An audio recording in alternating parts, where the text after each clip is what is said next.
welcome to Reaper's Underground. We hope you survive.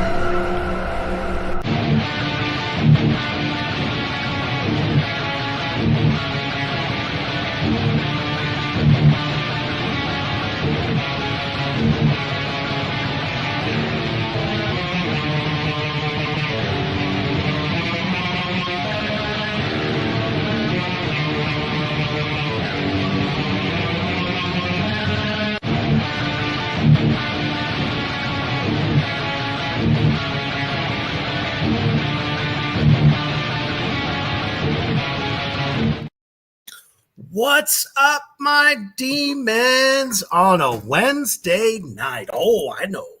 It is time for yet again another edition of Reaper's Underground.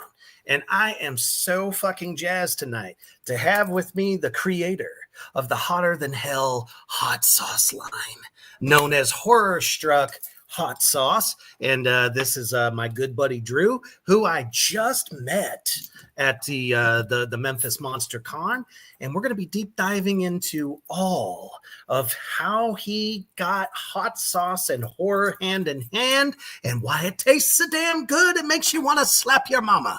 That's right. But before we get into all this, I want you to share this out anywhere and everywhere that there is a hot sauce lover, or even just a lover of horror in general. But tonight, we're putting the hot sauce and the horror together. So before we get into all this madness, we're going to take a quick commercial break as Horror Struck Horror Sauce. Oh my goodness. Horror Struck Hot Sauce. There we go. Took me a second. Say that 10 times fast. Fuck that. Is our new sponsor, and check out this commercial. Don't change the channel.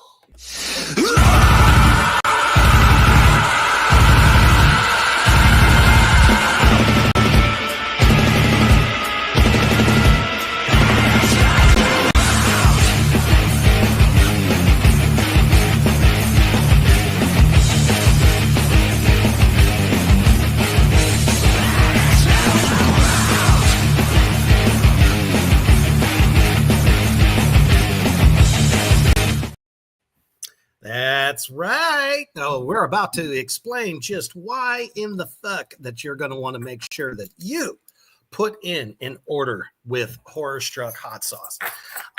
It was kind of crazy. It was Memphis Monster Con.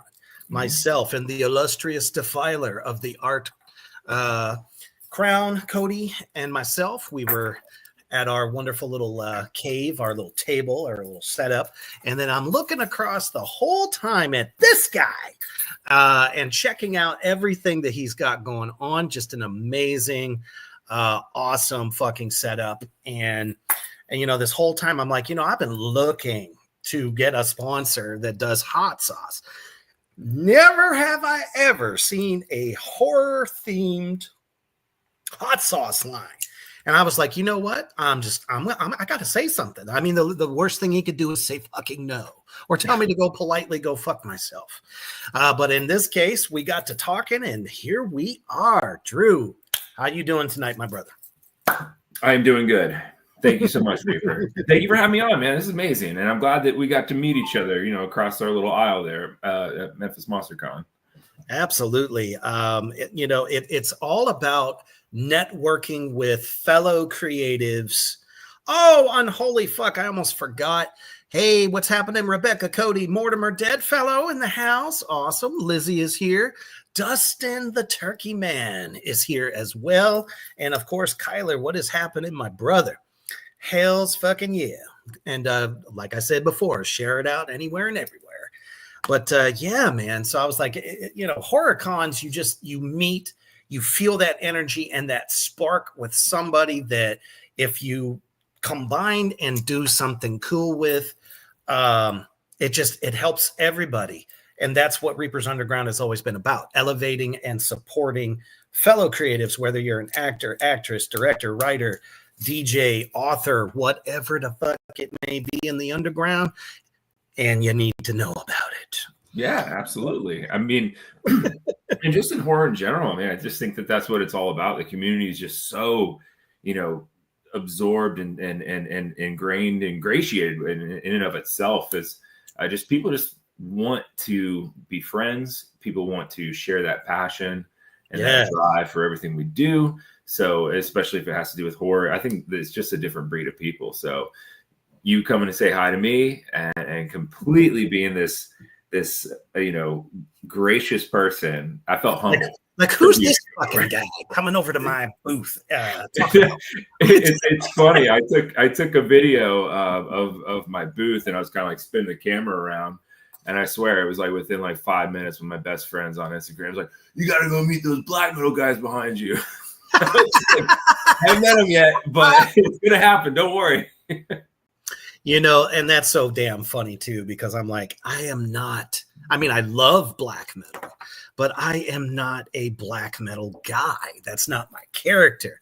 And I understand that people like can pull that just from the general, oh, it's white and it's black, know, and it's evil. Sure. Now, my look is kind of complex. It's a mixture of paying homage to the great Sid Haig, otherwise known as Captain Spaulding. And of course, the great King Diamond.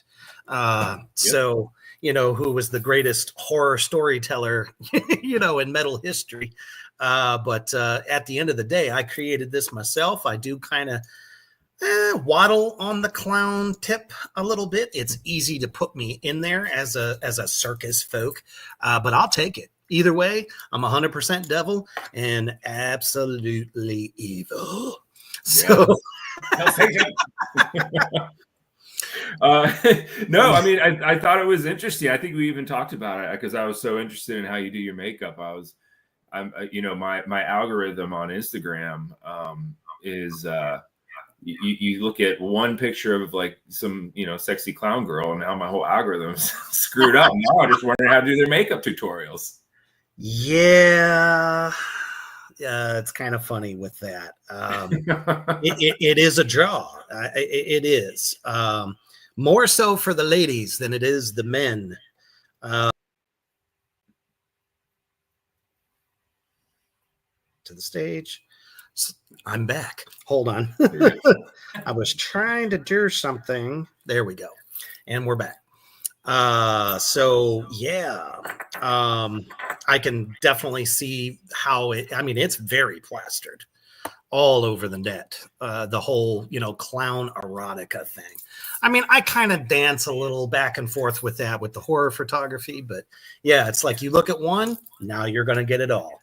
No, it was purely, you start looking, you start at pictures of Art the Clown, and then it's like, Halloween Horror Nights are like, Not Scary Farm. Then all of a sudden it's, chicks with cleavage with clown makeup on. You don't know how you got there. Like my wife. Right. My wife, Mischief the Clown. Oh, okay. Oh, sweet. Keep it in the family, bud. Oh, absolutely. Now that you're kind of like getting into the underground, as it were, or the indie world of horror. Yeah. And that's how we all come together, man, because, I kind of look at it this way. I'm kind of the only indie actor in the horror world that is like really pushing. Like this whole tour I did this year was to support all the films that I was doing, but at the same token, meeting people like yourself.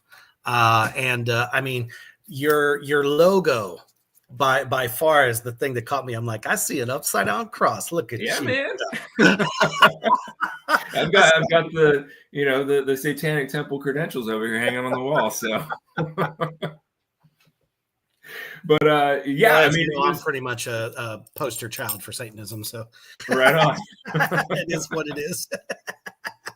Yeah, it's an interesting thing how this thing got started. It's just one of those things, and excuse me, let me close the door. Nope, you're good. It was just kind of one of those things that just happened very, very organically. I've always been a huge horror fan. I wouldn't say always been a huge horror fan because there have been years in my life where I'm completely terrified of horror and didn't watch it. But so when this came along, at the time I was a brewer professionally in Atlanta for a few breweries, and my time kind of came up for, as I got older, it gets a little bit harder to be a brewer because it's a lot of hard work, man. Oh, it's a lot. It's a lot of hard work. And so when I got out of the industry, I still had that sort of need and drive and that creative passion, and I didn't know what to do with it. And so I had bought a house and planted a garden and threw some Carolina Reapers in there. Ooh. Yeah. Your always starts with a little Reaper in your life. Yeah. And from there, it was like just saying that I could grow them. And then the next year it was all peppers, took everything else out of the garden, and I just had too many to know what to do with them. And so I started like looking up recipes and designing different things and making hot sauce. And from there, I was just throwing bottles to people, just like, here, take this. Like, I mean, like toss you like $5-10 for it. I'm like, whatever, I don't care. It's not that big of a deal. And that's kind of where it all started, man. I just needed some kind of creative outlet, some sort of way to get that recipe design that I was having with craft brewing. Mm-hmm. Just need to figure out a way to get that out of my head, sort of thing. And that's where it all kind of stemmed from. Yeah. I would definitely think that, the realm of hot sauce, which is something, I mean, don't get me wrong, brewing stuff, people are always going to want to drink. I mean, come on. I mean, there's United States is notorious for beer drinkers. Yeah. But hot sauce is something that everybody always wants, and they're always looking for something new, something tasty. It's probably a lot less expensive to work with. And I mean, it's still a labor of love.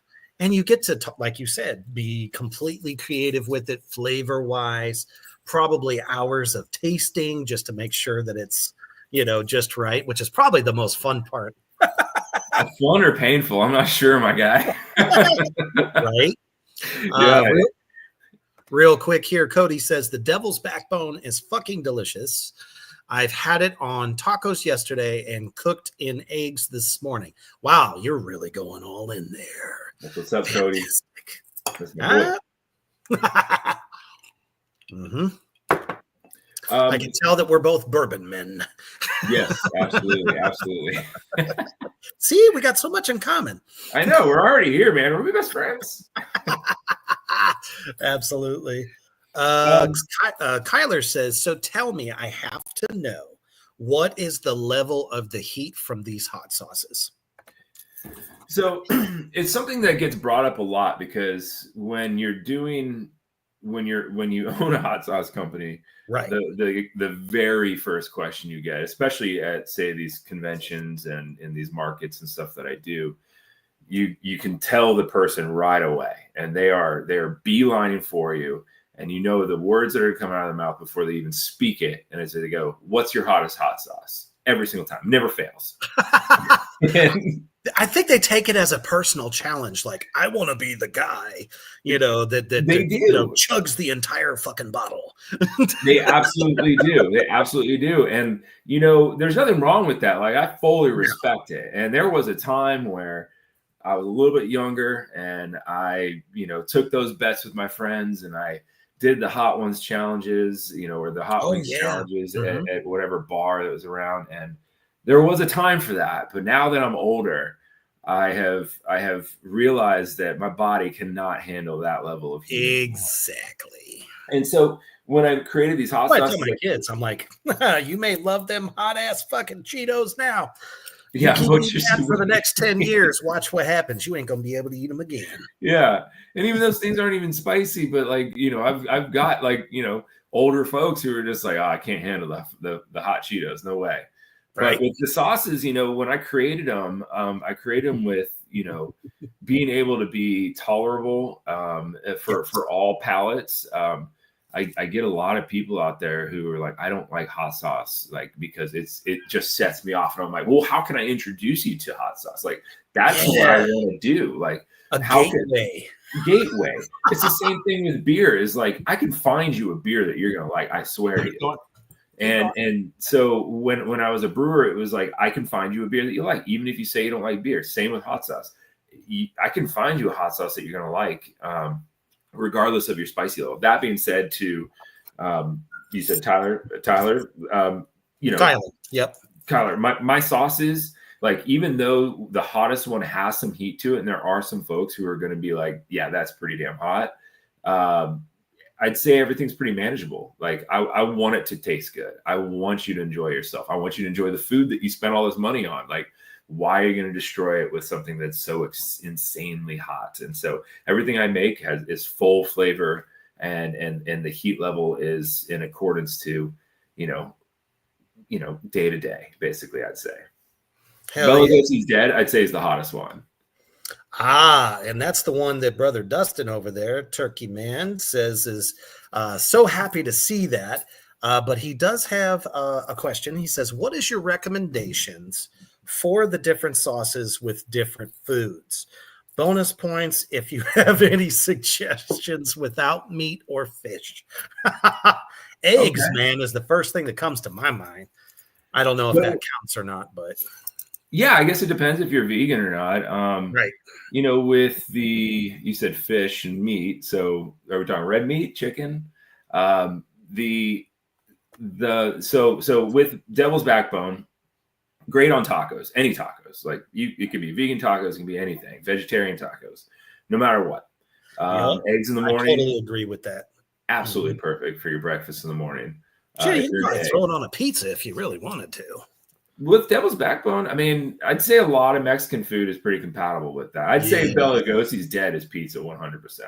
Nice. There's so much damn garlic in that sauce. Dude, I can't. I love the fact that you said that. The garlic is yes, my favorite, man. It's my favorite, always will be. I can't get enough of it. Honestly, that's the reason the sauce was made, was because I just need an excuse to put a shit ton of garlic in it. So I'd say pizza for that one for sure. Let's see here. Lament configuration. Flatbreads and shit like that. Oh yeah. Lament configuration's got a little bit of that sort of, Caribbean vibe, almost a little bit of Southeast Asian vibe. So you can use that on, veggie egg rolls, dumplings, rice bowls, anything like that. Like poke bowls would be perfect. Yeah. And then the East Atlanta Phantom, that's a lemon pepper hot. I love it on wings personally. But that being said, if you're into oysters, 100%, throw that on some oysters. It gets rid of all that extra accoutrement that you're looking for. So you can put that, in place of the lemon wedge, the mignette, the hot sauce, all that kind of stuff, all one-stop shop for your oysters. It's pretty damn tasty. Fucking hell. That's awesome. So hopefully that definitely answered your question, sir. And I think personally, that was the best answer possible. Lizzie says, I'll test myself with heat, but it has to taste good. Then it goes on everything. Cody says, I'm that way with heat. I've done the one chip. Oh, fucking hell. No wonder you're fucked up, man. He said he did the one chip challenge, but I'm in the same boat. My stomach is where it's starting to hate me. That's why I don't really do, like, the most I can do is ones that are more mild. I definitely can do, what the hell is that called? Frank's Red Hot. I can do that. But like I said, I tried the Lament configuration. I didn't use a ton of it. I didn't like slather the bitch up or nothing. Yeah. But it definitely, it was smooth. I thought it was very, very tasty, very good blends of what you're putting in there. And that's what I think most people that are real hot sauce connoisseurs, not the ones that are just like, give me the hottest shit that you can find. I want to be that guy or that gal. It's people that really appreciate the taste. Oh, 100%. And that's so important with the sauce is, there's an intentionality between each one. It started with food first, and then next was heat level. So, it was, I had a need for it at the time, and then what approachability do I want to use it for, or what approachability do I want to make it for the average user? Yes. So, like Cody said, I've done the 1 chip challenge myself, and never again. It's awful. Fuck that. And yeah, absolutely not. It's horrendous. Hey, it's Memphis Monster Con. What in the utter fuck? Hello, welcome. There we go, buddy. What's up, baby? That's Glad rad. to have you. Shit. I already missed y'all. We need to do this again. Can we do it again? Like right around the corner? That would be great. Yeah, it'd be awesome. Let's go. Fuck. But, so yeah. So, everything was very deliberate. Everything's very intentional. I don't want to be that blow you out of the water kind of guy. I don't want to be that. I mean, will there come a time where eventually like someone's going to be like, hey, I'm going to need you to make something really fucking hot? Yeah, maybe. But there's got to be a right place for it. I with the sauces that I have right now, I have the 4, and a lot of people ask me, my day job or just out in person, have you ever thought about making this kind of sauce? You ever make this kind of sauce? Mm-hmm. And I have to feel inspired first in order to make it. And a lot of the times that comes with a need, like say food wise. Yes. And a lot of the times it comes down, I'll make a sauce. Yeah. And I think it tastes great, but I'm not inspired by it. And that's so important. Yeah. It's so important. A lot of the times that comes down to the label. It comes down to the inspiration for it. Like, yeah, you can tell me you want that peach mango sauce, but in my head, I'm not going to release it unless it means something to me. And unless it's perfect and that the label's perfect, that there's something horrific that belongs to it or it can be attached to it. Like honestly, it's like so a memory. Yeah, it is so bizarre. What's going on in my head is that I struggle with coming out with a new sauce because there's no inspiration behind it. It's just because someone asked me to do it. And so if it's not creative, then I don't want it right now. And so right. Yeah. So, those are the types of things. That's the weird creative process that I got going on in my head when it comes to making these sauces. Hell yeah. And what it sounds like to me is not only are you looking for that inspiration, but I think you also kind of think outside the box, because a lot of hot sauce companies aren't going to probably make a 3-tier level or something like that to fit everyone's palate. They're like we were just talking about before. Some people want that heat, they want that shit to hit them, and they fucking love it. And then there are those that are like, I love hot sauce, but I can't have it too hot. You know what I mean? Right. And then you hit them with that. If you are putting, the time in to meet everyone's needs, from what you just said. So between inspiration, people saying, hey, I really like this or I really like that, but could you make this? You listen, and that's what's making you successful. Yeah. I mean, yes, to answer their question is, yeah, I could make that, but I don't want to just make it because it's something that is already out there, Right. So if I'm going to make, say, a buffalo sauce, well, I need to make it something different. Not just because I have to. No, but because you want to. Because I want to, and I want to feel like this thing is in it of itself, its own creation, its own beast, its own monster that's going to take on its own life. Yes. I mean, that's really what it's all about. I mean, any of my sauces, even just, with the garlic one, it's, with Bela Lugosi's Dead, I wanted to create a sauce with lots of garlic, but I've never tasted anything like it on the market. I had to make it different. Lament Configuration, the ginger, turmeric, coriander. I've never had a single sauce that tastes like it whatsoever. Like, I could agree with that. It is. That's one I have tried. Yeah, it is a totally different sauce, and you will never taste something like that. And that's the feeling that I need to get from it. So it's yeah, I think with and to come down to making something super, super hot, it better be different, not just for heat's sake. Yeah, because at that point, anyone can get the same sauce with the same pepper and there be no real difference because it's what you put together with it, I think, is what makes it special. Yeah, absolutely. Let me see here. Obviously, we got some more. Hey, what's going on, Matt? Matt Schaefer says, forgive me if this has been asked, but do you experiment with hot sauces with fruits? Interesting question. I love it. I do. Yeah. What's up, Shonda? Sorry.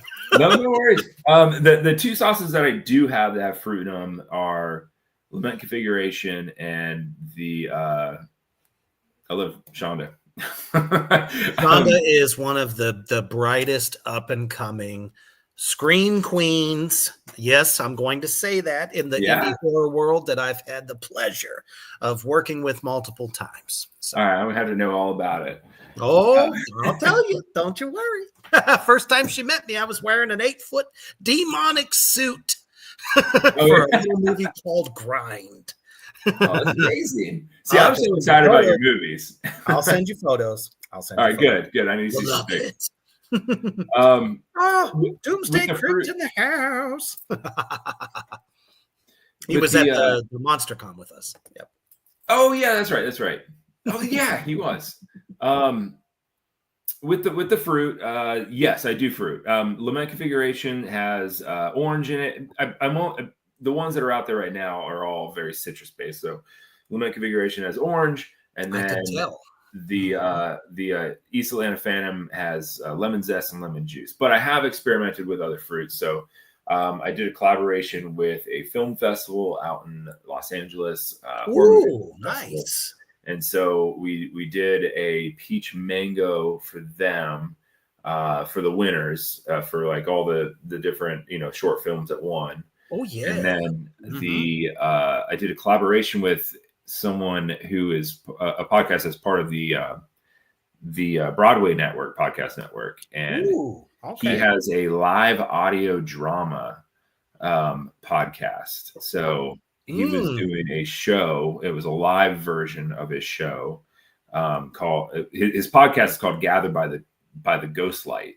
And so they are all live, old school sound effects, Foley artists, kind of stuff like that. And they were doing a live version of that with a live Foley artist on the stage. And he wanted to do a collaboration for their Halloween. Well, that's stage. Badass. Yeah, it was pretty tight. So that one was a pineapple. Ooh, the pineapple, all right. And something else was in it. A different fruit was in it as well, but had like a little bit of allspice in it. It was so tasty. That sauce was real good. You said pineapple, so therefore, Reaper here, the big bad devil daddy himself, says, if it's got pineapple, I'm gonna fucking try it. That's a damn good sauce, man. That's awesome.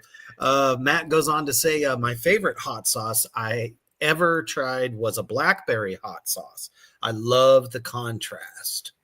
I'd be interested. Be interested to know where that hot sauce came from, because I do see a lot of blackberry experimentation out there, and I've had some good ones and I've had some bad ones. It's a weird flavor. It's a weird flavor to get right.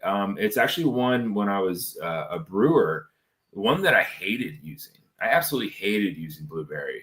And did you say blueberry, blackberry? I can't remember. Blackberry. All right, never mind. Screw that. Blackberry is fine. Blueberry, that's a hard fucking thing to use because it can taste real bad. D'Angelo says pineapple does go on pizza. D'Angelo, you're wrong. Do that. I can't do that. But if you like it, then I love it for you. Just not for Reaper. I'm kidding, D'Angelo. You can do whatever you want, buddy. Right? Shonda says, lemon zest based. I'm going to make a visit to your site. Well, just for that very comment right there from the illustrious Shonda Rawlings, down below, I have been subliminally hitting you all with horrorstruckhotsauce.com. They are the newest sponsor to the Reapers Underground family, and I cannot be more excited because I'm happy to be here. this is amazeballs. And I like to eat. So it goes hand in hand with me. I think I missed a couple more things too. Let me just double check. Okay, I don't think I missed anything else. Awesome. Cool. So, we talked about inspiration. So the one thing, and I know I've seen a couple of other interviews you've done at some of the cons. So what was your inspiration as far as horror movies? How does the horror element kind of figure into your wanting to be creative? Because honestly, not that I have never seen anyone combined the wonderful, the one thing that unites us all together, horror films, the love of horror films, and hot sauce. I think the closest we ever got was Texas Chainsaw Massacre with the Texas chili. Yeah. It's the number one, baby. You know it. It came from, so the first time I made hot sauce, well, I mean, don't get me wrong, always been gassing up horror movies forever. As long as my wife wants to hear about it. She will listen to that threshold and the facts and everything that I can, that I have. But, I made the hot sauce the first time inside the house, and,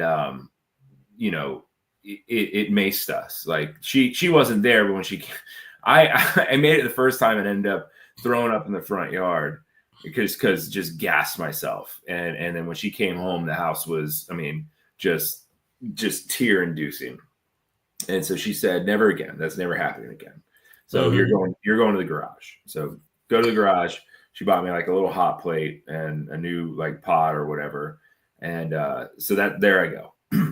And on my workbench inside the garage, I've got a TV overhead, and that's where I would just watch TV, horror movies in the garage. And so I would just start watching horror movies, throw something on, make hot sauce. And then the more that it all kind of like started coming together, is like I just wanted to sort of infuse that into the brand and into the hot sauce, even before it was a brand, and just start coming up with names that I could, some sort of inspiration from the movies that I'm watching. So, with Lament Configuration, inspired by Hellraiser, obviously, but you see the beginning of that movie and you see, Frank going through this sort of like, market and spices and like you would in like a foreign country, and you're going through and you see all the different colors, the brightness of the turmeric and the coriander and the lavender and all this kind of different stuff. And that's like in my head, I'm like, that's what I want to create. I want to create that vibe of walking through this foreign market and getting your spices, from the source and using that color. I wanted this bright ass yellow, to just pop in the sauce. Yep, to kind of go with the boxes. Yeah, exactly. So configuration itself. From. And Devil's Backbone, was, a Guillermo del Toro, and Bela Lugosi's Dead. I mean, if you think about it, it's a Bauhaus song, obviously, but right. It's got a shit ton of garlic in it. Bela Lugosi being one of the kings of Dracula. There, it's these inspirations just start coming to you as you're watching these movies and just thinking about it, and like, how can I make this sort of more creative? But then in and of itself is the name. I started sitting down with what am I going to name this now? I've got a brand that I want to align with horror movies. What am I going to do? And so I was like, all right, going through horror hot sauce, horror this, just whatever I can think of, horrified hot sauce. Then all of a sudden I was like, horror struck. Like, that sounds really neat. Horror struck. So you look at what horror struck means. It's different. It's very buzzy, It's buzzy, but horror struck, it means shock and awe. And exactly. That's what horror movies do. That's what spice does. It gives you a sense and a feeling of shock and awe. And that just melded together into what I'm doing right now. It was great. It turned out really, really great. I'm so excited. And the word is hyphenated, so the upside down cross works right perfectly in the middle. Oh, it totally does. Just like it is on my nose. Yeah. Here we go. Marketing genius. Let's go. Oh my damn. Well, you've impressed the turkey man, because he says, just ordered one of each of your hot sauces. Happy to post reviews on Turkey Man 2. By the way, for those of you out there in the Morgrot universe that don't know the Turkey Man, hello, Troma. What? Wait, Yes, Turkey sir. Man. Turkey Man. Yep. You'll have to look that up. And personal social media once I get them. Always happy to support hot sauce, especially indie horror themed. So you just made a fan. Right on. Thank you. Yes, thank you, brother. Such a light and support to Morgrot Entertainment and, of course, the Reapers Underground Network. Thank you, sir. He says, I hate hot sauces that include extract. Feels like a cheap jump scare to create heat that drowns out flavor. I could not disagree, or I couldn't agree more. Actually, no. I mean, that's the best thing I've ever heard. That is a great analogy. He's absolutely right. No extracts whatsoever. And I'm glad you bring that up, actually, because it's really it's cool. No extracts. And everything is locally grown in downtown Atlanta by myself. Oh, man. So it is that makes it even all the sweeter. Yeah, it's a seed to sauce product. I have 130 plants. And if anyone's familiar with downtown Atlanta, I am.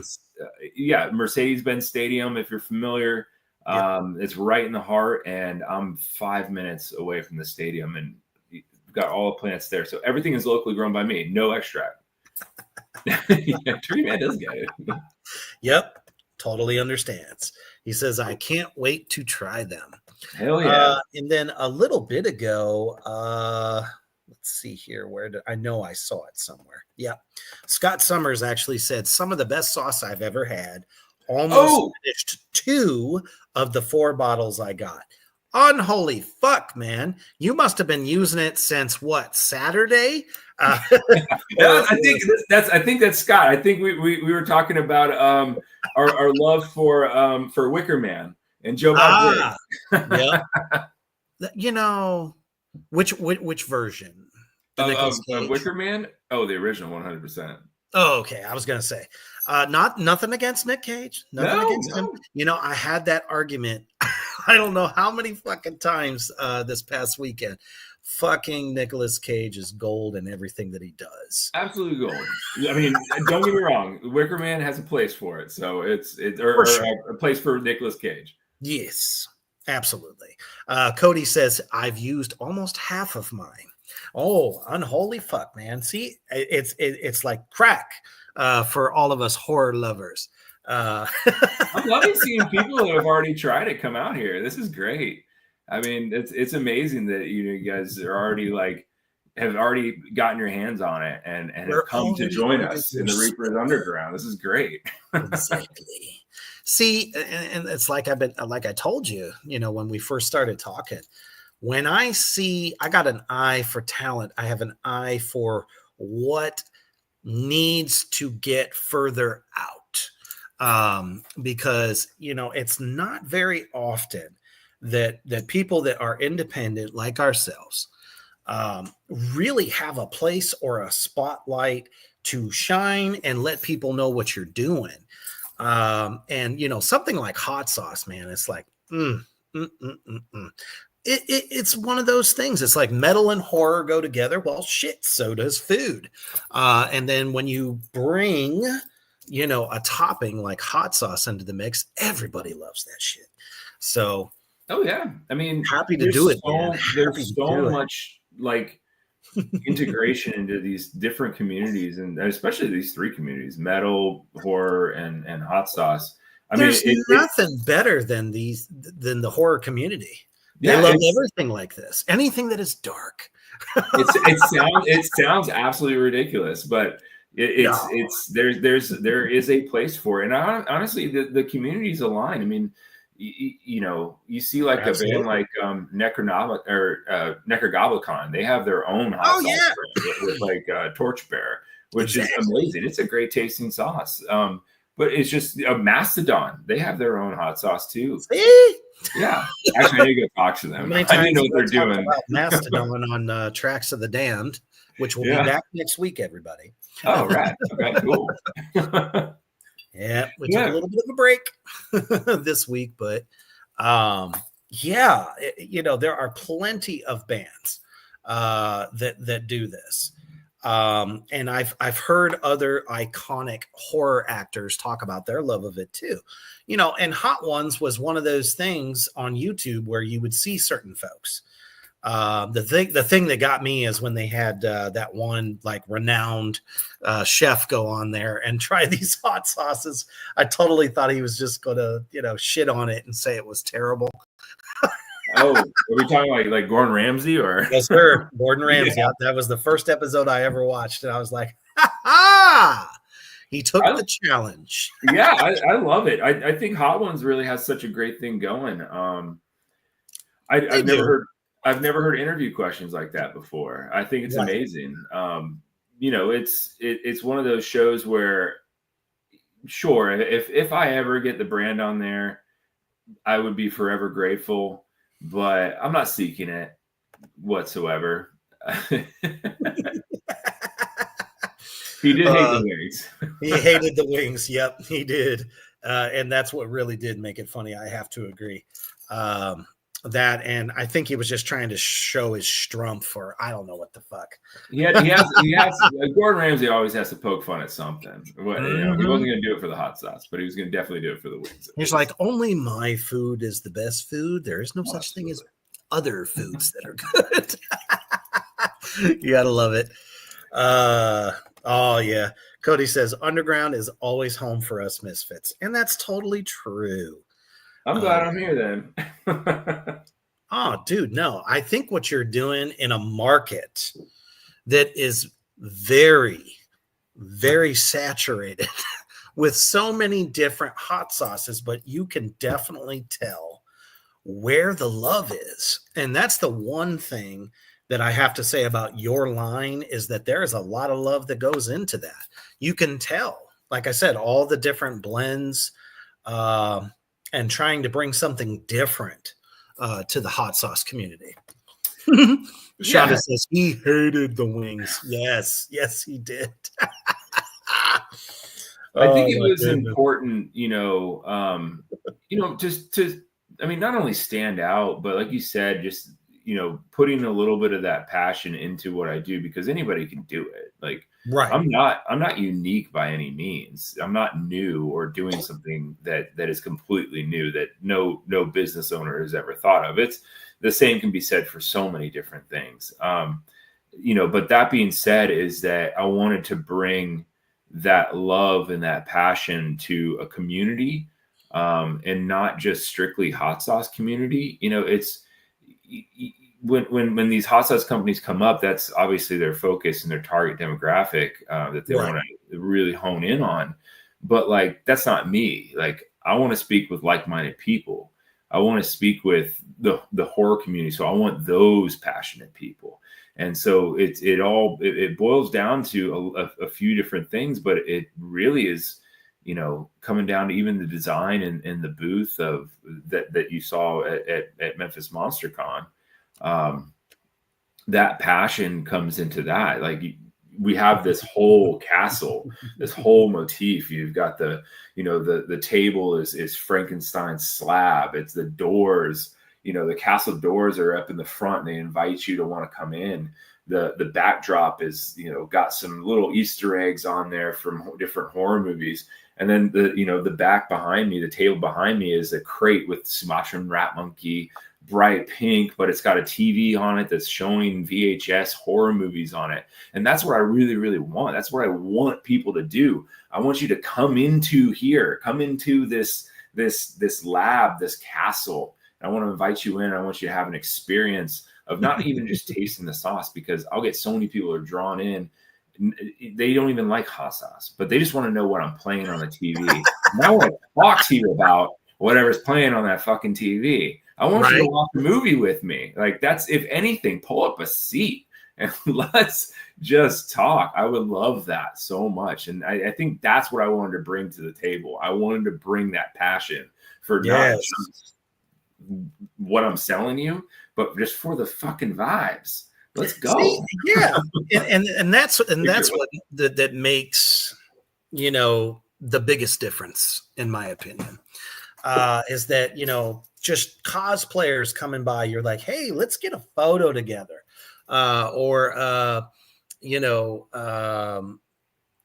You're much like myself. If somebody walks by wearing this horror t-shirt or that horror t-shirt, we'll stop them and be like, hey, that's one of my favorite movies. I haven't seen anybody wearing that in the whole place. Next thing you know, you got this whole conversation going. That's what I want.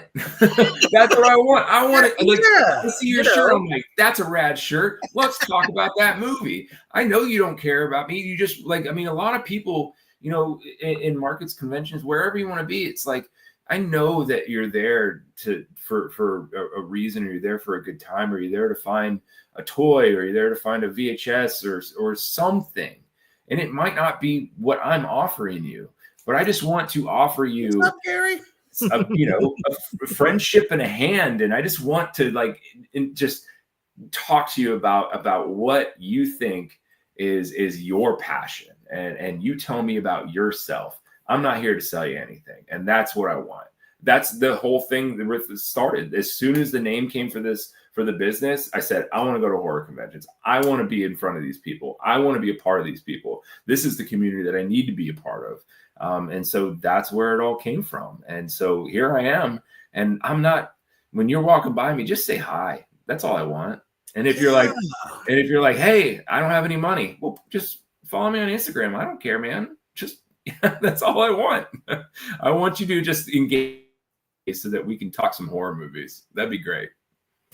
Yeah. I mean, honestly, that's the whole thing. It's like, I don't grab people, just to say, hey, I'm here, trying to sell you my movies or my prints or anything like that. It's, hey, how are you enjoying the con? What brought you here? What celebrity brought you here? Mm-hmm. Because, I'm like the only indie guy at the table talking about indie horror. So, it's forming those relationships. And then, and they just, I don't know, they embrace what you're doing. And you always hear so-and-so's booth didn't do this well or that well or whatever. I'm like, it's not about that. It's about the people. It's about, letting them know that this is what you do. And if they're down with it, they're down with it. And if they're not, they're not. But horror fans have such a wide variety of things that they love and enjoy. I mean, hot sauce is definitely one of them. Yeah. I think so. Yeah, absolutely. I think in I've been to a lot of different conventions, and the horror ones in particular, I mean, they have some of the best fans. They have some of the best guests. Yeah. I mean, the guests that show up, I mean, holy hell, they are some of the nicest folk you'll ever meet. They just want to be there. They just want to party. They're genuinely interested in what everyone's doing. It's a small niche community, and it's a small market for film. And the people who are in those movies are very appreciative that you've seen those movies, It's right. a great thing. I mean, there's been so many conversations. I mean, I've even seen, because a lot of us horror people have, horror tattoos and stuff like that. I'll see some artwork on somebody and just stop them and go, that is fucking rad, man. Oh yeah. And then they'll start telling you about, oh, this is why I did this and why I chose that. And the next thing you know, you become friends, and this is the first time you ever met them. The one thing I can say about Tennessee, out of doing like the Nashville Horror Con, Creepy Con, and then of course Memphis Monster Con, all of them have just the best people. I mean, shit, Scarefest even.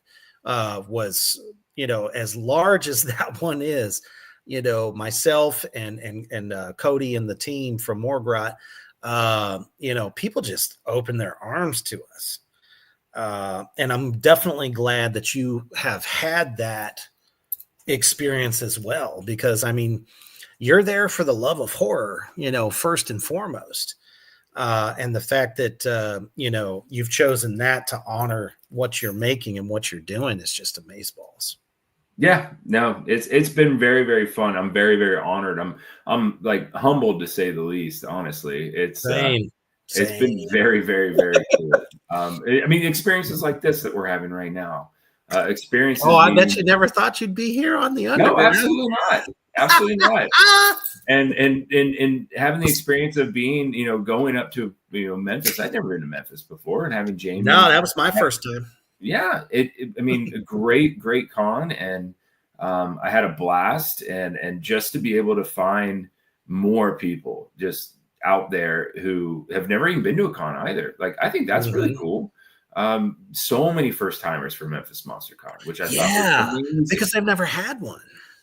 That's so I heard. I mean, if Jamie's still here, he can attest to it. But it's thank you, Jamie. Yes, thank you, Jamie. It was great. And congratulations, dude. Exactly. What you've created is something very, very special. Yes, absolutely. But I love these first time people, and that's who I want to see there. They've never experienced something like that, and they don't know what they're in for. And to get to see cosplayers, which is something special, Sometimes, you get smaller cons and people are putting in all their efforts into these cosplay costumes, and they're just so amazing on whatever budget you have. And then you can go to something like Dragon Con that has, thousands of dollars worth of cosplay, and that's just bonkers to me. But all of it just comes out of just such a love for it, love for what they do, love for the community, love for their fandom.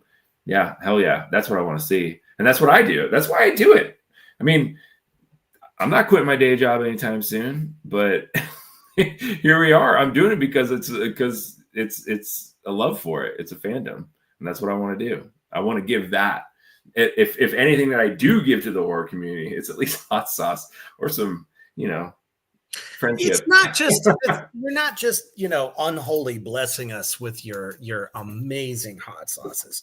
It's again, the passion and the love of horror, and I think that's what really is the biggest selling point, is because you're passionate about the fans, and you want to give them something that, hey, when you're watching The Bride of Chucky, or maybe you're doing a Friday the 13th marathon, or Nightmare on Elm Street marathon, that everyone eats while they watch, and it's giving them something that is inspired by a lot of different horror films to go along with it.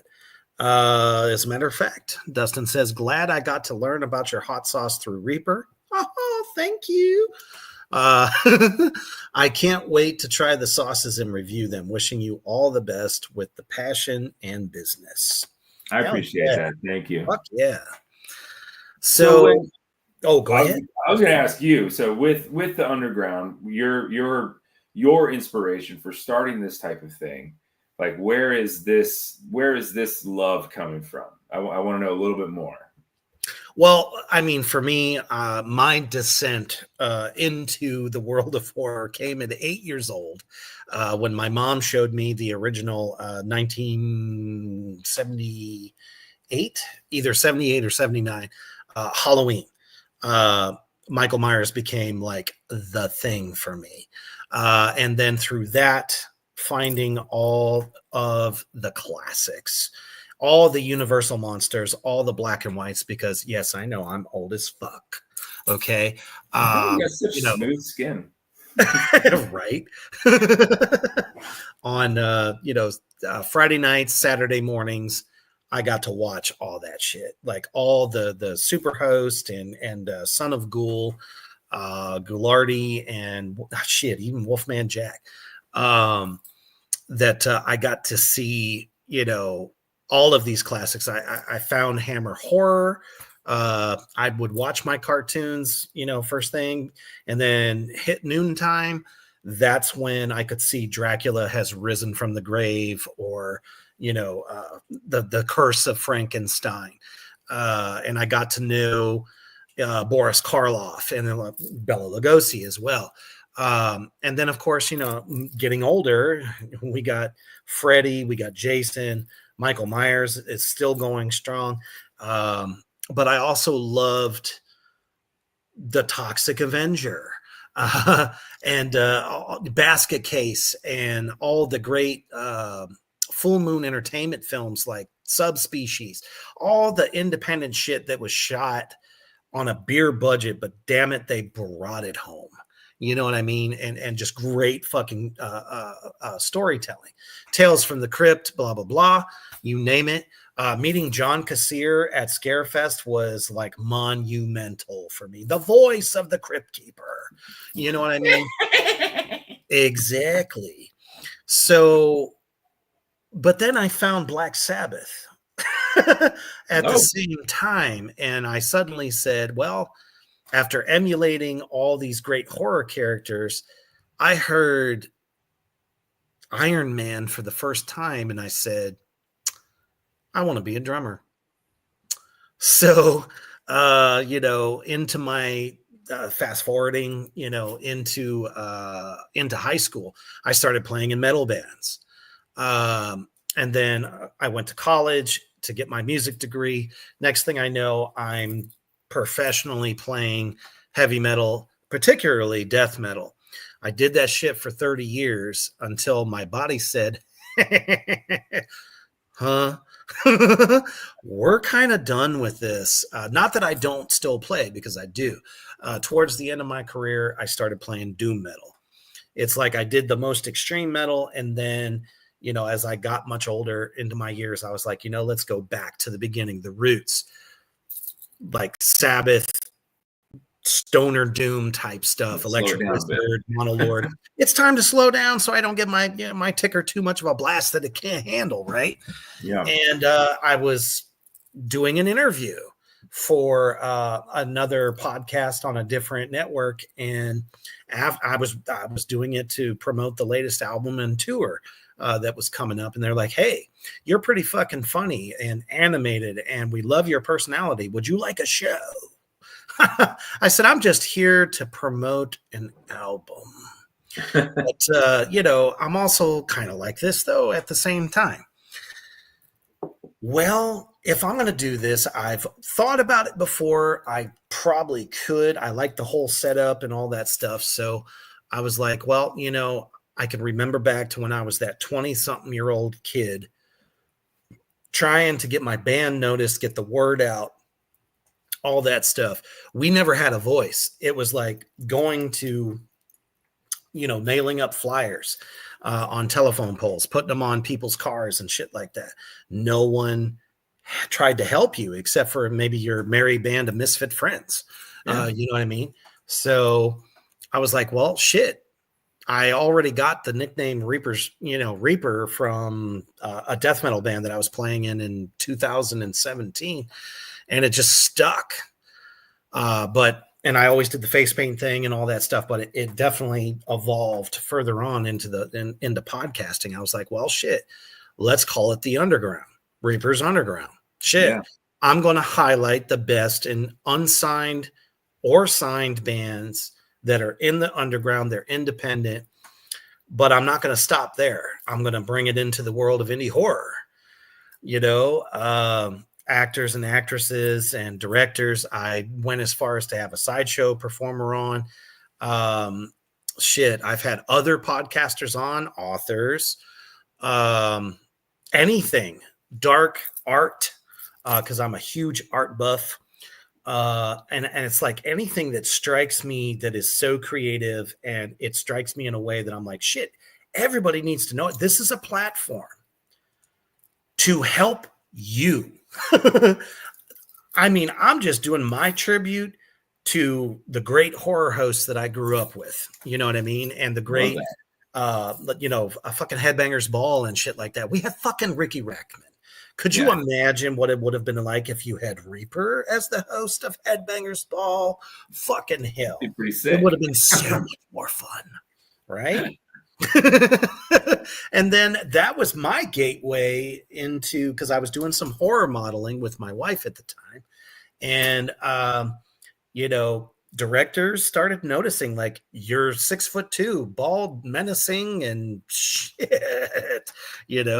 We love all your mannerisms and shit like that. So I was like, well, fuck, here's my shot.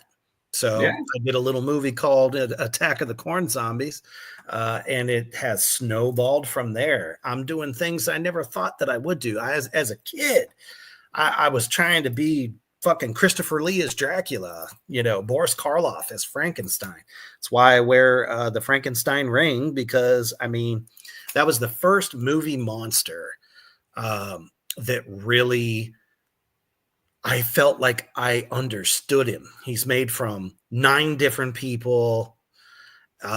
He doesn't understand his feelings. He doesn't know who he is. And he doesn't realize that he has this great strength, this great love.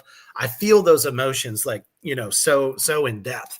So creature acting kind of became my thing. And now I'm doing speaking roles and stuff like that. And, the Red Huntress doing the character that I'm doing on there. I never would have dreamed. So to me, I'm living proof that if you have that love, you have that passion, you have that drive, you're trying to break through, nothing can stop you. Everyone's going to tell you, what? Why? Yeah. Why are you wasting your time? Get your 401k, your retirement fund going, and all this other shit. I was like, I was a teacher, a music teacher in high school for 24 years. And I would always play professionally on the outside. It was like living 2 lives. I was death metal at night, and I was the lovable, Mr. K during the day. And I just always loved having that. That's why I always say, keep one foot in the fire and one on the ground. It's the same idea. And that, sir, is what you're doing, and why I believe in your product.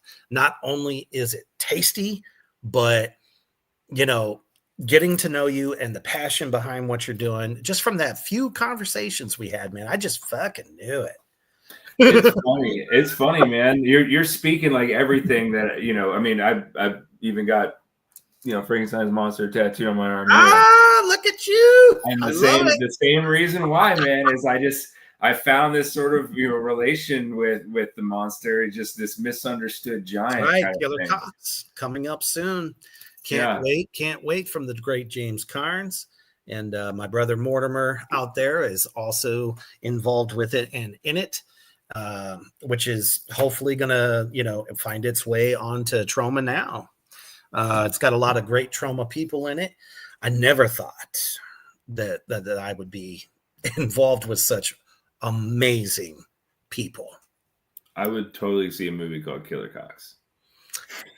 As everyone said to me over the weekend, of course, once we got past the fact that it's not a porn flick. Yeah, we had to preface that, obviously, but I'm like, what the fuck you think we're doing in there? Slapping people across the face with cocks? No, we're not doing that. Even if it was Reaper, I would still see the movie. He's like, I would be curious. Yeah. You have to wear the face paint. Like I said, my algorithm's fucked up right now. So, oh shit. Yeah, man. And that's why I'm so jazzed that you were like, yeah, I would love to be a part of this. And, I know that a lot of people are, like you said, they're looking for, well, if you buy into it, I'm like, you ain't have to buy into Reaper's Underground. That's not how that works. Yeah. Because it's a universal thing where we are promoting each other. I think that is far more worth than money. Money doesn't have to have anything to do with it, except for let's support each other. Let's grow together. That's the payoff. You know what I mean? Absolutely. So that's why I was like, I know you're waiting for the catch. And I'm like, there ain't no catch, man. There ain't no fucking catch. Well, I appreciate it. Because I'm a one-man band over here, my guy. And for the longest time, so was I. And the fact that the network has grown up to 4 to 5 shows per week, I'm like, I never would have thought 3 years ago when I started this little show that, it's done what it's done. I've had, David Howard Thornton, Art the Clown, as you know, Papa Corn, otherwise known as Bill O'Burst Jr. I've had some metal legends on, 2 of the original members of Danzig and, Morbid Angel, as well as a whole bunch of other guests that I've had on. And I'm like, I am happy as fuck, that they were on. But at the same time, the countless numbers of independent artists of every medium that I've had on really is what makes it's so enjoyable for me. I'm like, if you're getting in the podcasting for money, good luck. It's not what it's about. It's about loving to entertain and, helping to help others grow. And that's why I do it. Hey, you're speaking my language, man, because if you thought you were getting hot sauce for money, you're sorely misunderstood. you got to be doing it for the love of something. Absolutely. And like I said, there's nothing like horror that brings us together. Absolutely. That is 100% what I believe is there is nothing like it that can bring a group of some fucking weirdos together and find common ground. And it just, it's funny to think about it, and that there is, people who can look absolutely normal and people who can look completely insane. And you can put these people. I'm sitting for a fucking clown right now. But how can you bring these fucking people together? Horror movies. And there is always something that's going to be your taste in this genre, So I think there is such a deep beauty in it, I mean, fuck. I'm watching Brian De Palma's Sisters over here, but this dude made Scarface of all fucking things. Scarface, and that is a crime drama, and we can still find common grounds through some medium that this guy has created. So I think that's a beautiful thing.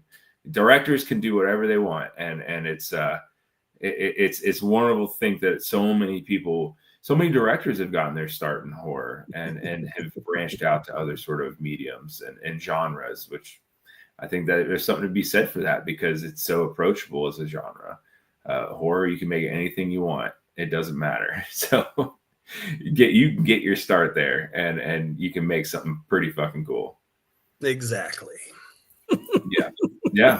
And that's what we're doing. We're taking horror and making something pretty fucking cool. Exactly. It transcends just the films, Yeah. I mean, it's pop culture as a whole. Dare I say, almost a cult following. Without the negative connotations there. Yeah, exactly.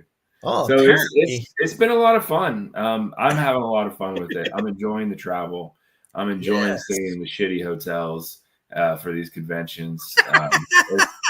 There's something to be said about it. There's a sense of romance with that. Yeah, I think that's a way of putting it. There is a sense of romance, and I really enjoy it. I like picking out those crummy hotels. I like, at the end of the day, having this sort of sense of accomplishment and not feeling the need to go out into whatever city that I'm in and trying to be more social or finding the bar to go to and hang out at. I want to go back to the hotel room. I want to throw on, Diners, Drive-Ins, and Dives, and I want to pick out, the worst food I could possibly eat and just kind of just veg out. There's something so different and unique about that sort of lifestyle that I never had the opportunity to do, and I get to do it now. And it's been a lot of fun traveling around. Yeah, absolutely. Yeah. I mean, when I was on the road, as a musician, I never really got a chance to do any of these things. Like I have to get there, load in the gear, sound check, find somewhere to eat real fast. You eat like shit. You do the show and then you're fucking wiped afterwards. And well, a couple hundred bourbons after that, you're ready to go to sleep. You know what I mean? Yeah. So, coming to do horror cons, it's so much more relaxed and enjoyable. Even the tattoo cons that I do with Villain Arts, and meeting and being able to talk to all these strangers that never knew you from day one, or maybe, discovered that, oh, I know you. I've seen this movie, or I've seen this podcast you've done. And next thing you know, it's like, wow, okay, cool. You actually watch. Yeah. Just like somebody will be like, hey, I thumbed through the internet, found your hot sauce company, and shit, thank you. Yeah. That's the payoff. That's the payoff that I don't know. This is why we do what we do. And when I made, that one post from the weekend, I was like, legit, all the people that were like, can I get a picture with you? Can we, and whether they bought something or they didn't, I'm like, fuck yeah.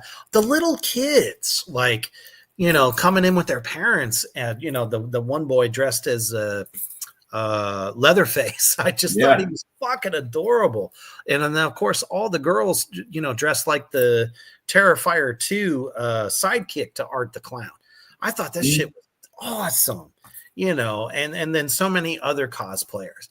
And it's like generations, like they're the ones that are going to carry that torch for horror in the future. Yeah.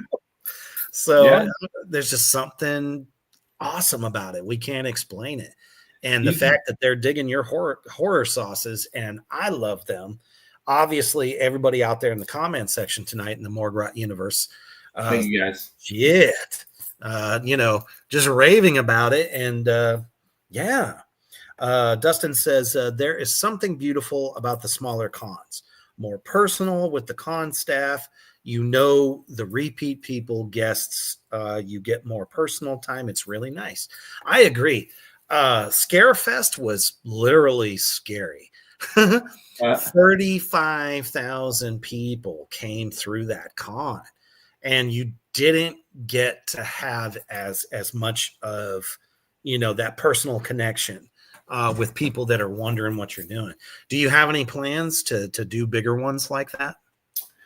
I do. I've got I'm going out to Vegas in January. Vegas! I know, right? For Days of the Dead. So what's up, Huff Photo? He was taking pictures at the con. Oh, that's right. Okay, yeah, I did recognize that picture. You did a wonderful set for me.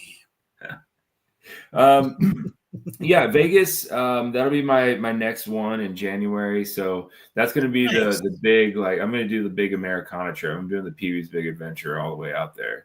Fuck yeah! Just Holiday Road all the way out, biggest ball of yarn. See all the sights. Shit.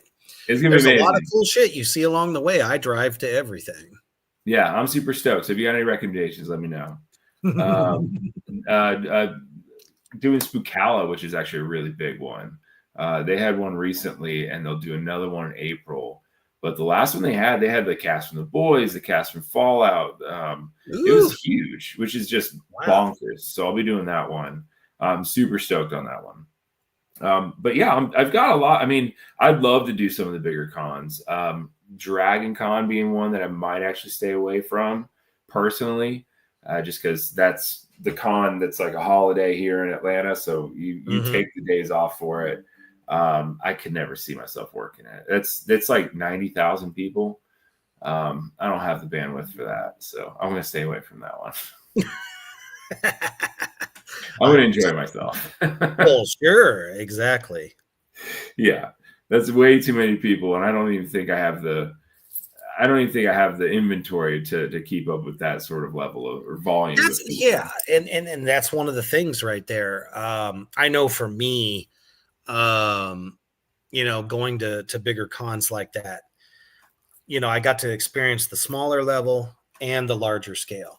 And knowing that I can exist in both is awesome.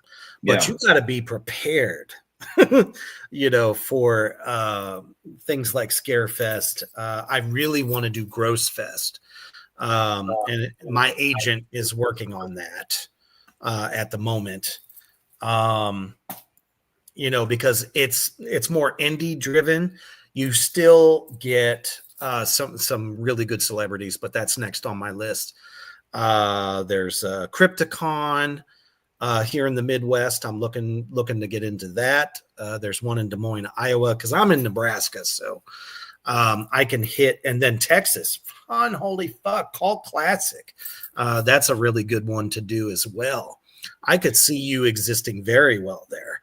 Shit. Oh, I'd love to do something in Texas for sure. Oh, yeah. The Texas horror community, unholy fuck. There's nothing like it. Just excellent filmmakers, actors, actresses, writers, all the way down the line. Anytime I do something in Texas, I'm going to be doing Death Bike there. And a couple of other films down there as well. There's one I can't talk about yet, but you'll find out real soon. Cool. And once you do, you'll know. Great relationship there. Shit, in Illinois, Chicago is a hotbed for horror. Let me tell you. Michigan. And there's one in Milwaukee that I've been hearing about that I think that we're going to try to get on as well. I definitely want to. Yeah, Texas is next. I would love to do Chicago. Love to do California. There's a few big ones out there like Creep Eye Econ. I would love to be at that one. That would be super cool. Woo-wee. Yeah. Days of the Dead. That's another good one. Yeah, so I've done Days of the Dead Atlanta a few times. Nice. Days of the Dead will be the one that's over in Las Vegas. So that's the one that I'm doing out there. Hell yeah. I mean, I might have to look. Maybe I can creep into California while I'm out there, because I don't know how many times I'm going to be able to get to the West Coast with, boxes full of hot sauce. That might be a little impossible to fly with. I'm not sure how it works. So logistically speaking, I'm not really too sure. Logistically, it's a little scary. My wife pretty much flies to everything. So, she's constantly taking less. I don't know. That's why, to me, it's also a little bit more, come full circle because of all the different things, the different towns you drive through, the different states. You get to see a lot of what you don't normally see. And if you're flying, all you can do is look down. You know what I mean? Let's see here. Huff Photo says, did you get your Insta360 camera, Drew? I did not. Not yet. I know we talked about it. Nice. We were discussing. I'm trying to do some. I'm trying to do some short films for the brand. If not the brand, just in general. So I'd be a part of that. I would love to have you involved. I've got a few scripts floating around right now that I'm trying to figure out at the moment and see logistically how I can get them made on a very small budget. One thing I can tell you after being in indie horror as long as I have, resourcefulness. There are those that can use an iPhone to shoot it. There are those that do it on $1,000, $500. Dude, it's all about the love that you put into it. You can make that realized without having to spend, unless you're trying to get this name, that name, in the indie community. I mean, I always come cheap because that's my love of horror. I want to be paid for what I do, but I don't ask much. Yeah. That's why I'll never be a SAG actor. It's nothing against the mainstream, but my heart is in indie horror. If Terrifier hasn't taught us anything thus far, it's that there is, to me, more gratification, more fulfillment being able to have that freedom to play this character, that character. And then, once upon a time, suddenly a new icon is born that you never thought would happen. Art the Clown. Hello. Yeah. So you can do it, man. Yeah, it's impressive what people can do right now. I mean, fuck, you've got the new, 28 years later filmed on an iPhone, for God's sake. So that's gonna be a mainstream movie. And here Danny Boyle is doing it on iPhone. Granted, there's probably some things he's adding to the iPhone, but it can be done. So it all comes down to editing, man. Yeah. I did a short film with a buddy of mine when I was working at the brewery, and we had to work overnights for a month, and it was the month of October. So we were like, oh, wouldn't it be cool if we just made like a horror movie, like, short while we we're here working together. And we did, and it was a lot of fun. We filmed it on our phones. We edited it during the day. We had somebody score it and everything like that. It was great. It was fantastic. It's a terrible movie, but we watch it still to this day, and it's a lot of fun. So I think that kind of got the bug in both of us. And so we, I'm not particularly trying to market the hot sauce in general, but I want to do something sort of adjacent and make these little short films, a la, Tales from the Crypt or something like that. Fuck yeah, absolutely. Let me see here. That's what I used, Cody, was a Samsung. Yeah. Yep. There's a film that myself and Cody are a part of, and actually a few more people from Morgrat Entertainment, called Curse of the Ghostwriter by the great Johnny Necro, where it's literally shot remotely from every actor where they're at in the country.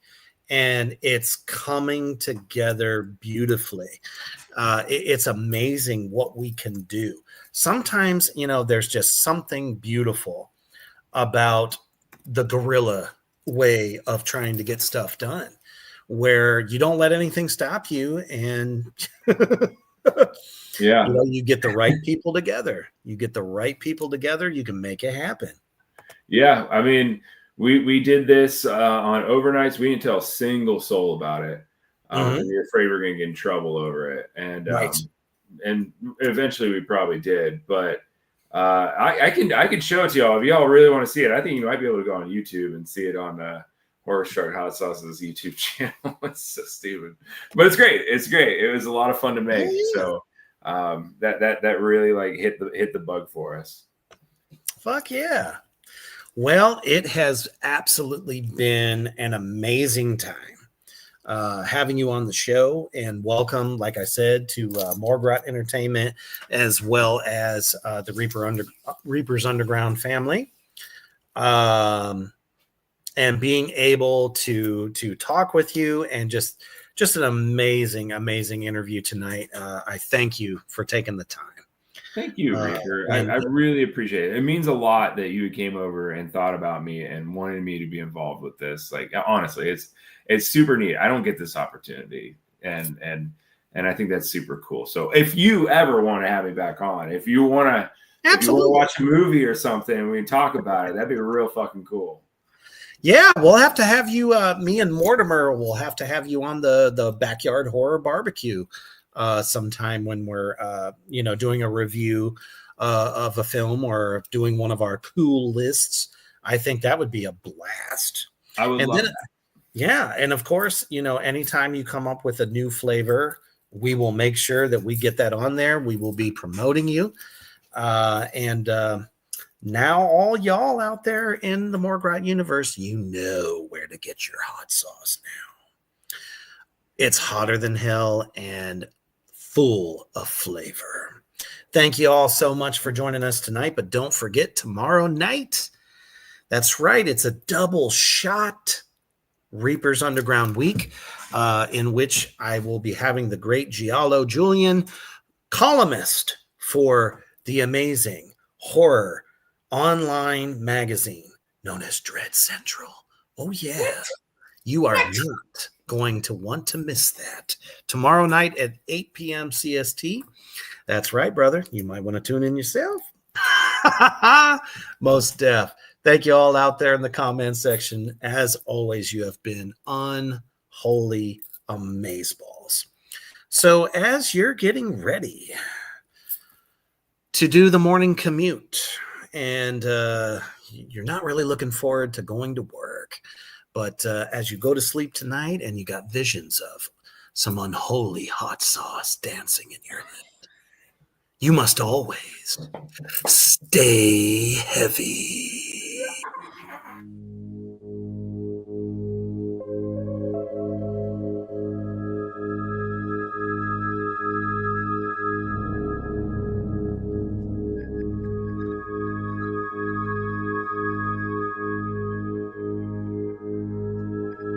Thank you for joining us on Reapers Underground. Stay tuned for more from Morgue Rot Entertainment in association with Black Flame Entertainment.